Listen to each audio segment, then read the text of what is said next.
मेरा पहला सवाल यह है श्रीमान अरविंद केजरीवाल से कि आपने one nation one ration card Delhi में क्यों नहीं लागू किया है? इसका जवाब देवो। क्या परेशानी है आपको? क्या दिक्कत है आपको? चाहे वो ऑक्सीजन का मसला हो या राशन का मसला हो, परीक्षा का मसला हो या वैक्सीन का मसला हो, कुल मिला के सब में एक कॉमन फैक्टर है और वो है केंद्र सरकार की विफलता।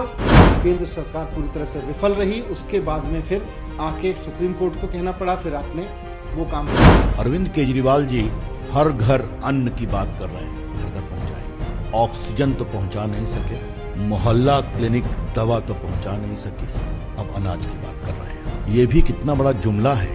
उन्होंने दिल्ली में राशन की योजना को लेकर, ऑक्सीजन को लेकर, वैक्सीन को लेकर, तमाम चीजों को लेकर अरविंद केजरीवाल जी को खूब गाली गलौज की अभी प्रेस कॉन्फ्रेंस में। दिल्ली सरकार राशन माफिया के नियंत्रण में है, उनके सारे फैसले। आजकल केंद्र सरकार के मंत्रियों के पास केवल एक काम रह गया है, वो दिन में एक समय मीडिया पे आते हैं, अरविंद केजरीवाल जी को गाली गलौज देने लगते हैं। काम की बात कोई नहीं करते, राष्ट्र के निर्माण की कोई बात नहीं करते, देश के लोगों की बात नहीं करते, बस अरविंद केजरीवाल जी को गाली गुफ्तार करने के लिए केंद्र सरकार के मंत्री जी, केंद्र सरकार के लोग, भारतीय जनता पार्टी के लोग मीडिया में आते हैं। अगर कोई अमीर आदमी, कोई सक्षम आदमी फोन करके अपने घर पे पिज्जा घर पे डिलीवर करा सकता है, तो सरकार गरीब लोगों का राशन उनके घर पे क्यों नहीं पहुंचा सकती? यही तो कहा अरविंद केजरीवाल जी ने। आज केंद्रीय मंत्री जी आके एकदम गाली गुफ्तार करने लगे, ये तो ऐसे हो वैसे हैं, इतने करप्ट हैं। सरकार चुनी थी, उन्होंने सोचा था बीजेपी का मतलब होगा भारतीय जनता पार्टी, लेकिन आज सिद्ध हो गया है कि बीजेपी का मतलब है भारतीय झगड़ा पार्टी। ਦਿੱਲੀ ਦੀ ਕੇਜਰੀਵਾਲ ਸਰਕਾਰ ਅਤੇ ਕੇਂਦਰ ਦੀ ਮੋਦੀ ਸਰਕਾਰ ਵਿਚਕਾਰ ਰਾਸ਼ਨ ਦੀ ਹੋਮ ਡਿਲੀਵਰੀ ਨੂੰ ਲੈ ਕੇ ਤਕਰਾਰ ਵੱਧਦੀ ਹੀ ਨਜ਼ਰ ਆ ਰਹੀ ਹੈ। ਅੱਜ ਕੇਂਦਰੀ ਮੰਤਰੀ ਰਵੀ ਸ਼ੰਕਰ ਪ੍ਰਸਾਦ ਵੱਲੋਂ ਇੱਕ ਪ੍ਰੈਸ ਕਾਨਫਰੰਸ ਕਰ ਕੇਜਰੀਵਾਲ ਸਰਕਾਰ ਤੇ ਨਿਸ਼ਾਨਾ ਸਾਧਿਆ ਗਿਆ। ਉਹਨਾਂ ਨੇ ਕਿਹਾ ਕਿ ਕੇਜਰੀਵਾਲ ਸਰਕਾਰ ਹਰ ਘਰ ਅੰਨ ਦੀ ਗੱਲ ਕਰ ਰਹੀ ਹੈ, ਪਰੰਤੂ ਉਹ ਨਾ ਤਾਂ ਆਕਸੀਜਨ ਹਰ ਘਰ ਪਹੁੰਚਾ ਸਕੇ ਤੇ ਨਾ ਹੀ ਮੁਹੱਲਾ ਕਲੀਨਿਕ ਦਵਾਈਆਂ ਪਹੁੰਚਾ ਪਾਏ। ਇਸ ਮੌਕੇ ਉਹਨਾਂ ਨੇ ਕਿਹਾ ਕਿ ਦਿੱਲੀ ਸਰਕਾਰ ਜੋ ਵੀ ਫੈਸਲੇ ਲੈ ਰਹੀ ਹੈ ਉਹ ਰਾਸ਼ਨ ਮਾਫੀਆ ਦੇ ਨਿਯੰਤਰਣ ਕਾਰਨ ਹੀ ਲੈ ਰਹੀ ਹੈ। ਰਵੀ ਸ਼ੰਕਰ ਪ੍ਰਸਾਦ ਨੇ ਕਿਹਾ ਕਿ ਦੇਸ਼ ਦੇ 34 ਰਾਜਾਂ ਅਤੇ ਕੇਂਦਰ ਸ਼ਾਸਿਤ ਪ੍ਰਦੇਸ਼ਾਂ ਨੇ one nation one ration card ਨੂੰ ਲਾਗੂ ਕੀਤਾ ਹੈ। ਸਿਰਫ 3 ਪ੍ਰਦੇਸ਼ ਪੱਛਮੀ ਬੰਗਾਲ, ਦਿੱਲੀ, ਅਸਮ ਨੇ ਇਸ ਨੂੰ ਲਾਗੂ ਨਹੀਂ ਕੀਤਾ ਹੈ। ਉਹਨਾਂ ਨੇ ਦਿੱਲੀ ਦੇ ਸੀਐਮ ਅਰਵਿੰਦ ਕੇਜਰੀਵਾਲ ਤੋਂ ਸਵਾਲ ਪੁੱਛਿਆ ਹੈ ਕਿ ਜਦੋਂ 34 ਰਾਜਾਂ ਅਤੇ ਕੇਂਦਰ ਸ਼ਾਸਿਤ ਪ੍ਰਦੇਸ਼ਾਂ ਨੇ ਇਸ ਨੂੰ ਲਾਗੂ ਕਰ ਦਿੱਤਾ ਹੈ ਤਾਂ ਉਹਨਾਂ ਨੂੰ one nation one ration card ਨੂੰ लागू करने च की दिक्कत है। आज सही में एक महत्वपूर्ण मुद्दे पर जो दिल्ली के बारे में है, भारत की राजधानी, आपसे चर्चा करने पार्टी की ओर से आया हूं। अरविंद केजरीवाल जी हर घर अन्न की बात कर रहे हैं, घर घर पहुंचाएंगे। ऑक्सीजन तो पहुंचा नहीं सके, मोहल्ला क्लिनिक दवा तो पहुंचा नहीं सकी, अब अनाज की बात कर रहे हैं। यह भी कितना बड़ा जुमला है, आज इसकी चर्चा में करने आया हूं। कानूनी रूप से भारत सरकार की नीतियों के अनुरूप में, और वो क्या कर रहे हैं यह भी आपके सामने मैं बताने के लिए आया हूं। और बड़ी विनम्रता से आरंभ में ही मुझे टिप्पणी करनी है कि दिल्ली सरकार राशन माफिया के नियंत्रण में है, उनके सारे फैसले। भारत के सिर्फ 3 प्रदेशों ने अभी तक one nation one ration card को इंप्लीमेंट नहीं किया है, क्योंकि इसमें आप आधार से जोड़ते हैं। एक बात आपको मैं बता दूं, आधार भी मैं देखता हूं आईटी मंत्री के रूप में, आधार का मतलब क्या होता है? आपकी फिजिकल आइडेंटिटी को कंफर्म करने के लिए आपकी डिजिटल आइडेंटिटी, आपके डिजिटल व्यक्तित्व से आपके निजी व्यक्तित्व की पहचान। और कैसे? आंखों के आइरिस और उंगलियों के निशान या अंगूठे के निशान। और इसकी कहानी यह है कि आप प्लास्टिक सर्जरी से अपना चेहरा बदल सकते हैं, अपना नाम बदल सकते हैं, लेकिन अपनी आंख की आइरिस और अंगूठे के निशान नहीं बदल सकते। इसीलिए आधार का लिंकेज का यह फायदा होता है। मुझे आपको बताते हुए पीड़ा हो रही है कि 34 राज्यों ने one nation one ration card को फॉलो किया, 3 प्रदेश नहीं किए हैं। एक आसाम, क्योंकि वहां आधार लेट से शुरू हुआ था, जो उनकी स्थानीय समस्याएं थी नागरिकता को लेकर के इत्यादि। और बाकी 2 प्रदेश, एक का नाम है बंगाल और दूसरे का नाम है दिल्ली। मेरा पहला सवाल यह है श्रीमान अरविंद केजरीवाल से कि आपने one nation one ration card Delhi में क्यों नहीं लागू किया है? इसका जवाब दें। वो क्या परेशानी है आपको? क्या दिक्कत है आपको? बीजेपी की ओर से यह सवाल हम बहुत प्रमुखता से उठा रहे हैं कि अगर देश के 34 राज्य one nation one ration card को फॉलो करने को तैयार हैं, तो ममता जी की बात तो जो है वो होगी। इनको दिल्ली में समस्या क्या है? अगर लोकप्रिय मुख्यमंत्री हैं, घर घर पहुंचने की बात करते हैं, तो क्या दिल्ली में वो बार बार उनकी ओर से प्रवासी मजदूरों के बारे में बड़े पीड़ादायक भावनात्मक चीजें उठाई जाती हैं? तो उनको खाना मिले, इसमें कोई दिक्कत क्या है? क्यों नहीं? यह हमारा पहला सवाल है। अब हम आते हैं दिल्ली सरकार के आचरण पर। आचरण की क्या स्थिति है? मैंने पहले बताया कि अब आप राशन कार्ड पर जाएंगे तो पॉस मशीन से आपको ऑथेंटिकेट करना पड़ेगा, तो उससे कोई जाली फरेबी काम नहीं हो सकता। देश भर में लगभग 86% राशन कार्ड अब पॉस मशीन से लिंक हो गए और कई तो बड़े प्रदेश में 99%, यूपी, एमपी, मेरे प्रांत बिहार में 95% है। बाकी प्रांतों में भी होगा, कुछ कांग्रेसी प्रांतों में भी होगा। अब दिल्ली की कहानी जरा सुनिए आप। दिल्ली में जनवरी 2018 में ई ऑथेंटिकेशन राशन कार्ड पर शुरू किया गया और आदेश जी और विदुरी जी 4 महीने में इसको रोक दिया गया अप्रैल 2018 में। इस 4 महीने में क्या हुआ? 4 लाख फर्जी राशन कार्ड पकड़े गए दिल्ली में। मैं फिर कहना चाहता हूं, माननीय केजरीवाल जी, जनवरी 18 में आपने शुरू किया, अच्छा किया। 4 महीने में क्यों रोक दिया? क्या समस्या थी? समस्या यह थी कि 4 लाख फर्जी राशन कार्ड पकड़ लिए गए थे। तो राशन माफिया दिल्ली सरकार पर हावी हो गया, इसको रोको। आदेश जी, विदुड़ी जी, तर्क क्या दिया गया? कि टेक्नोलॉजी काम नहीं करती है। तो आपने 4 महीने में 79% ऑथेंटिकेशन कैसे कर लिया भाई, जो 4 महीना हुआ? और अगर टेक्नोलॉजी की समस्या थी तो आईटी विभाग में मुझसे आग्रह करते, भारत सरकार को लिखते। दिल्ली तो भारत की राजधानी है ना। आपने ऑथेंटिकेशन पॉस मशीन का दिल्ली के राशन कार्ड की राशन दुकानों में शुरू क्यों नहीं किया?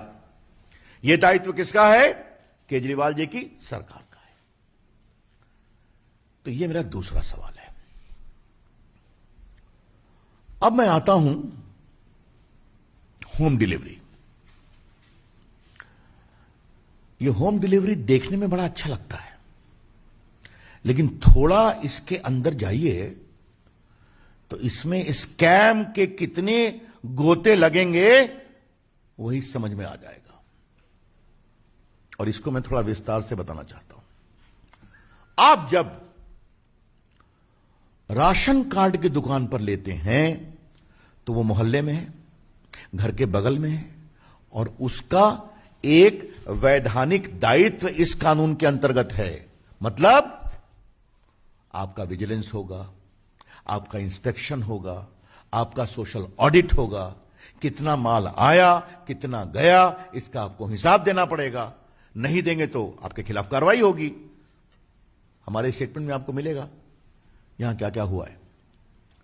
लेकिन अगर आप उठा के घर जाएंगे तो कहां का माल कहां जा रहा है कुछ मालूम होगा क्या? कितना माल बीच से गायब हो रहा है यह कुछ मालूम होगा क्या? मैंने जानने की कोशिश की कि भारतवर्ष में और कहीं हो रहा है क्या? कहा नहीं हो रहा है। और केजरीवाल जी पूछते हैं कि मोदी जी, ना ये आपका अनाज है ना मेरा अनाज है। केजरीवाल जी, ये भारत की जनता का अनाज है, जो भारत की जनता के पैसे से खरीदा गया है। तो ये ईमानदारी से बिके, टेक्नोलॉजी के माध्यम से बिके, ये इसकी आवश्यकता है। सुनिए आदेश जी, जवाब सुनिए। जवाब है दिल्ली प्रदेश का, not available, not available, not available. क्या मतलब है इसका भाई? दिल्ली में आपके पास यह भी डाटा नहीं है कि कितने हमारे दलित समाज के, कितने हमारे वनवासी समाज के बंधु हैं यहां पर, और उनको आप राशन कार्ड में कितना सहयोग कर रहे हैं?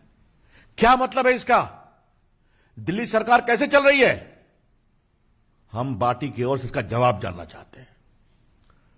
तो न तो आप टेक्नोलॉजी से ऑथेंटिकेशन कराएंगे, 4 लाख का जहां घपला पकड़ा गया तो फिर आप उसको रोक देंगे, भारत सरकार के निर्देश को नहीं मानेंगे, और आप एसटी एससी की भी चिंता नहीं करते हैं, प्रवासी मजदूरों की भी चिंता नहीं करते हैं, और दिल्ली के गरीबों की पात्रता की भी चिंता नहीं करते हैं। तो एक कहावत है ना, आपका चाल चलन कैसा है, तब ना आगे आप कुछ काम करेंगे। तो मैं पूछूंगा केजरीवाल जी, मैंने आपसे क्रमबद्ध आपका चाल चलन रखा है, तो अगर ये आपका चाल चलन है तो किस आधार पर आप कह रहे हैं कि हम घर घर अनाज पहुंचाएंगे? ये हम सवाल उठाना चाहते हैं। तो आप कानून तोड़ना चाहते हैं, आप दिल्ली के गरीब जनता की आंखों में धूल झोंकना चाहते हैं, और खरीद की भारत सरकार ने, पैसा खर्चा किया भारत सरकार ने, कानून के मुताबिक राशन के माध्यम से उसको भेजना है। तो केजरीवाल जी, अगर आपको इतनी ही रुचि है तो आप अपना एक अलग स्कीम बनाकर आइए भारत सरकार के पास, हम सस्ते में अनाज आपको देने की कोशिश करेंगे। और ऐसी बात नहीं है, ये देखिए भारत सरकार की ओर से उनको 3 साल में इतनी चिट्ठियां लिखी गई हैं, ये सब मैं सिर्फ दिखा रहा हूं, आपको विस्तार से बता नहीं रहा हूं। तो अपना स्कीम आप दे दीजिए कि भाई हम प्रधानमंत्री ग्रामीण अन्न योजना के अंतर्गत जो अनाज आता है उसको हम नहीं छुएंगे, अलग से हमारा हृदय बहुत बड़ा है, हम खर्चा करेंगे उसके लिए, हमारी ये योजना है, आप ओके कर दीजिए। तो ये हैं बड़े सवाल, और इसका एक पॉलिटिकल निष्कर्ष क्या है? कोई भी विषय लो, भारत सरकार काम नहीं करने देती। और ये जो मैंने शुरू किया था, मोहल्ला क्लिनिक पर कितना विज्ञापन खर्चा हुआ, कुछ हिसाब पूछा है? आपने? कहां गया मोहल्ला क्लिनिक? गरीब आदमी परेशान था। ऑक्सीजन भारत सरकार नहीं देती, बाद में सच्चाई सामने ही, ऑक्सीजन का ऑडिट कराइए, दवाई का वही हाल हुआ, मैंने विस्तार से आपको बताया। तो हर काम भारत सरकार, हम कुछ नहीं करेंगे, हम टीवी में सिर्फ बयान देंगे। ये है बड़े 37,573 टन अनाज दिल्ली के 73 लाख लोगों को हर महीने भेजती है। फिर रिपीट कर रहा हूं, 37,573 टन अनाज दिल्ली के 73 लाख लोगों को हर महीने भेजती है, जिसकी सब्सिडी है 1,163 रुपए, 1,163, जो नेशनल फूड सिक्योरिटी एक्ट के अंतर्गत हम भेजते हैं। तो दिल्ली का हित हमारा है, वो चलेगा। लेकिन सवाल है कि ये जो नई कहानी रची जा रही है, ये दिखावे के लिए है और इस स्कैम को प्रमोट करने के लिए। और ये मैं अंतिम बात कह के अपनी बात समाप्त करूंगा। हिसाब कहां से रखोगे भाई? अनाज तो आपके पास है नहीं, आपने अनाज की कोई योजना लाई नहीं, भारत सरकार जो देती है उसी को आप लेबल लगाओ। हमको लेबल से चिंता नहीं है, मोदी जी का लेबल हो या केजरीवाल का लेबल हो, हमें ईमानदारी की चिंता है, हमें प्रामाणिकता की चिंता है, हमें गरीबों के पास अनाज पहुंचे इसकी चिंता है। तो आप कहां से उठाओगे, कैसे पहुंचाओगे भाई? कुछ पता ही नहीं रहेगा ना।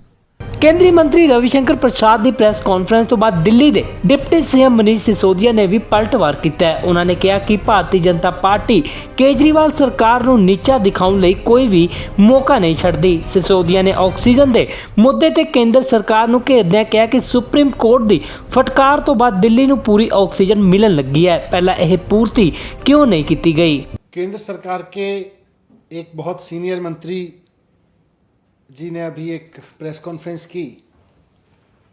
मैंने भी वो प्रेस कॉन्फ्रेंस देखी। उन्होंने दिल्ली में राशन की योजना को लेकर, ऑक्सीजन को लेकर, वैक्सीन को लेकर, तमाम चीज़ों को लेकर अरविंद केजरीवाल जी को खूब गाली गलौज की अभी प्रेस कॉन्फ्रेंस में। आजकल केंद्र सरकार के मंत्रियों के पास केवल एक काम रह गया है। वो दिन में एक समय मीडिया पे आते हैं कि अरविंद केजरीवाल जी को गाली गलौज देने लगते हैं। काम की बात कोई नहीं करते, राष्ट्र के निर्माण की कोई बात नहीं करते, देश के लोगों की बात नहीं करते। बस अरविंद केजरीवाल जी को गाली गुफ्तार करने के लिए केंद्र सरकार के मंत्री जी, केंद्र सरकार के लोग, भारतीय जनता पार्टी के लोग मीडिया में आते हैं। एक ही काम रह गया उन लोगों के पास में कि बस सुबह से शाम तक केवल और केवल राजनीतिक विरोधी जो पार्टियां हैं उनको गाली गुफ्तार करते रहो, उनकी सरकार को। सुबह से शाम तक किसी दिन आएंगे तो वेस्ट बंगाल की सरकार को गाली देने लगेंगे, किसी दिन केंद्र सरकार के कोई मंत्री आएंगे तो झारखंड की सरकार को गाली देने लगेंगे, किसी दिन केंद्र सरकार के कोई मंत्री आएंगे तो महाराष्ट्र की सरकार को गाली देने लगेंगे। आजकल केंद्र सरकार के पास में राज्य सरकारों को गाली गुफ्तार करने के अलावा कोई काम नहीं बचा है क्या? जब देखो आप आते हो, टीवी में बैठते हो और किसी एक राज्य सरकार के खिलाफ मुंह खोल के गालियां देने लगते हो। और कोई काम नहीं है क्या? और कोई काम कर ही नहीं रही केंद्र सरकार क्या आजकल? मैं देख रहा था वो, और ये सारी प्रेस कॉन्फ्रेंस में रोज यही करते हैं। भारतीय जनता पार्टी के नेता आएंगे वो भी यही गाली गुफ्तार में उसी भाषा का इस्तेमाल करेंगे, केंद्रीय मंत्री आएंगे वो भी उसी तरह की गाली गुफ्तार का इस्तेमाल करेंगे। कभी कहेंगे कि साहब ऑक्सीजन की सप्लाई नहीं हुई। अरे ऑक्सीजन का पूरा मैसअप किसने किया? केंद्र सरकार ने ऑक्सीजन का मैसअप किया। आप ठीक कर लेते समय रहते। सुप्रीम कोर्ट ने जब फटकार लगाई तब जाके आपने ऑक्सीजन सुधारी, पहले ही सुधार लेते। अब राज्य सरकार को गाली देने लग रहे हो। पूरे देश के सारे 1.5 करोड़ बच्चे कहते रहे साहब परीक्षा कैंसिल कर दो, परीक्षा कैंसिल कर दो। केंद्र सरकार के बीजेपी के लोग आके कहते रहे राज्य सरकारें गलत कर रही हैं, राज्य सरकारें गलत कर रही हैं। फिर जब मामला सुप्रीम कोर्ट में पहुंचा और देश भर के बच्चों ने आवाज लगाई, फिर कह रहे अच्छा परीक्षा भी कैंसिल कर देते। वैक्सीन के लिए सारी राज्य सरकारें कहती रहीं साहब वैक्सीन दे दो, वैक्सीन दे दो, वैक्सीन दे दो, आप इंटरनेशनल लेवल पे खरीद लो। राज्य सरकारों की नहीं सुनी, राज्य सरकारों को गाली देते रहे। राज्य सरकारें ये कर रही हैं, राज्य सरकारें वो कर रही हैं। कभी ममता जी को गाली देना, कभी केजरीवाल जी को गाली देना, कभी झारखंड के मुख्यमंत्री को गाली देना, कभी महाराष्ट्र के मुख्यमंत्री को गाली देना। केंद्र सरकार केवल यही करती रही। फिर सुप्रीम कोर्ट ने झाड़ लगाई, उसके बाद फिर बोले आके कहने लगे जी हम तो वैक्सीन भी दे रहे हैं। तो आजकल केंद्र सरकार के मंत्री केवल और केवल, केंद्र की पूरी केंद्र सरकार केवल और केवल ये 3-4 राज्यों के विपक्ष के मुख्यमंत्रियों को गाली गुफ्तार देने के अलावा कोई काम नहीं कर रही है। बाकी जो काम करना है उसके लिए सुप्रीम कोर्ट की लताड़ लगानी सुननी पड़ती है, उसके बाद में वो काम कर रही है। वहां वो काम सुप्रीम कोर्ट को करवाना पड़ रहा है आपको लताड़ लगा लगा के। मैं जो दिन भर ये गाली गुफ्तार का काम भारतीय जनता पार्टी के नेता करते हैं, आज केंद्रीय मंत्री ने भी किया। मैं उस पर कुछ नहीं कहूँगा क्योंकि मेरे संस्कार मुझे गाली देना नहीं सिखाते, वो उनके संस्कार हैं, वो जाने। पर यह ज़रूर कहना चाहूँगा कि चाहे वो ऑक्सीजन का मसला हो या राशन का मसला हो, परीक्षा का मसला हो या वैक्सीन का मसला हो, कुल मिला के सब में एक कॉमन फैक्टर है और वो है केंद्र सरकार की विफलता। केंद्र सरकार पूरी तरह से विफल रही, उसके बाद में फिर आके सुप्रीम कोर्ट को कहना पड़ा, फिर आपने वो काम किए। अब राशन पे भी ले लीजिए। राशन पे अरविंद केजरीवाल जी ने सिर्फ एक चीज कही कि भाई अगर पिज्जा फोन करने पे लोगों के घर आ सकता है, अगर 21वीं सदी में पिज्जा की, फ्रिज की, कपड़ों की, खाने की डिलीवरी घर पे हो सकती है, तो गरीब आदमी के राशन की डिलीवरी घर पे क्यों नहीं हो सकती? अगर कोई अमीर आदमी, कोई सक्षम आदमी फोन करके अपने घर पे पिज्जा घर पे डिलीवर करा सकता है, तो सरकार गरीब लोगों का राशन उनके घर पे क्यों नहीं पहुंचा सकती? यही तो कहा अरविंद केजरीवाल जी ने। आज केंद्रीय मंत्री जी आके एकदम गाली गुफ्तार करने लगे, ये तो ऐसे हो हैं, वैसे हैं, इतने करप्ट हैं। अरे सर जी, अगर 21वीं सदी में कोई मुख्यमंत्री बैठ के, आईआईटी से पढ़ा हुआ एक मुख्यमंत्री बैठ के ये सोच रहा है कि गरीब लोगों के घर राशन डोर स्टेप डिलीवरी पे, उनके दरवाजे पे सरकार लेके चली जाए, तो इसमें गलत क्या सोच रहा है? उस पर आप कुछ नहीं कहेंगे, आके कहने लगेंगे कि ये सब ऐसे हैं, वो सब वैसे हैं, ये खराब, वो खराब, ये जो भी गाली गुफ्तार में शब्द यूज करते हैं ये लोग। मैं पूछना चाहता हूं कि आप इसमें टांग क्यों अड़ाते हैं? आपको प्रॉब्लम क्यों है इसमें? ये बताएं साफ साफ कि अगर पिज्जा घर पहुंच सकता है तो गरीब आदमी का राशन क्यों नहीं घर पहुंच सकता? और साथ साथ मैं ये भी कहना चाहता हूं कि देश के लोग अब तंग आ चुके हैं। देश के लोग ऐसी केंद्र सरकार से तंग आ चुके हैं जो रोज टीवी पे बैठ के केवल और केवल राज्य सरकारों को गालियां देने का काम करती है। देश के लोगों ने एक सरकार चुनी थी, उन्होंने सोचा था बीजेपी का मतलब होगा भारतीय जनता पार्टी, लेकिन आज सिद्ध हो गया है कि बीजेपी का मतलब है भारतीय झगड़ा पार्टी।